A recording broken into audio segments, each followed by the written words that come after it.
Bonjour et bienvenue sur videoexcel.com. Dans cette vidéo, nous allons dans un premier temps calculer la moyenne des notes donc, de chaque élève ici.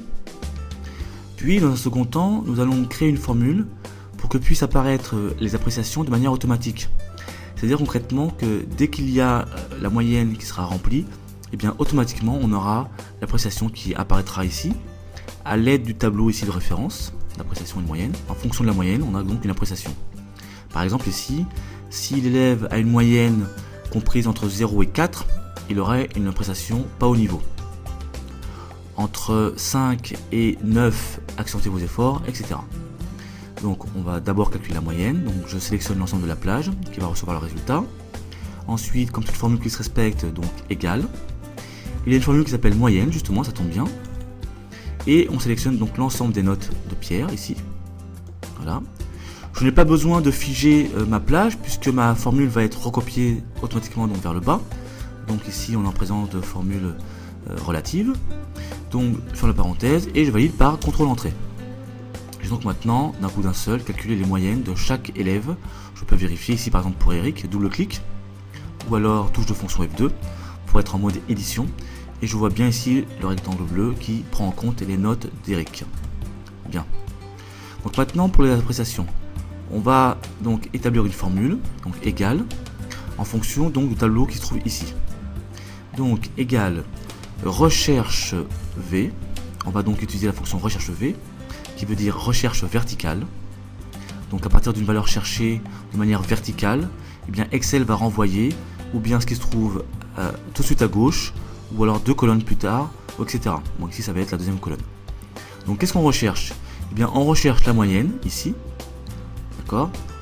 Argument suivant, table matrice dans quel endroit, donc dans quel tableau? Eh bien celui-ci. Donc je sélectionne l'ensemble de ce tableau. Voilà. Que je peux figer, puisque ma formule ici va être recopiée vers le bas. Donc je dois figer la référence ici, donc on doit avoir des références absolues. Donc touche de fonction F4, voilà, afin de voir apparaître les dollars devant la lettre et devant le chiffre, la ligne. Donc. Point virgule, argument suivant. On me demande le numéro d'index de colonne. Ici, je dois indiquer qu'est-ce qu'Excel doit me renvoyer, qu'est-ce que la formule doit me renvoyer.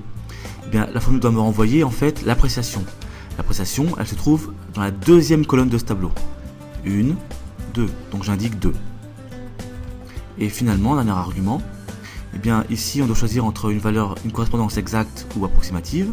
Et bien entendu, ici on a des moyennes avec des décimales, or ici on n'a aucune décimale, donc on ne pourra jamais avoir toutes les moyennes qui vont tomber exactement avec les notes qu'on a ici, les moyennes qu'on a ici. Donc on va prendre bien sûr une correspondance approximative. Donc on sélectionne le vrai, on ferme la parenthèse et on valide par CTRL-Entrée. Et d'un coup d'un seul maintenant, eh bien j'ai mes appréciations qui ont été modifiées, qui ont été insérées, pardon. Alors on va faire un test ici, finalement on n'a pas eu 8 mais 2. Donc on va voir si la moyenne donc va être modifiée normalement, puis également l'appréciation.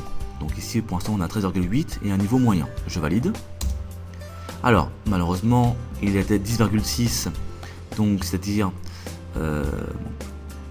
une moyenne supérieure à 10, donc de 10 à 14, donc c'est niveau moyen, donc c'est logique.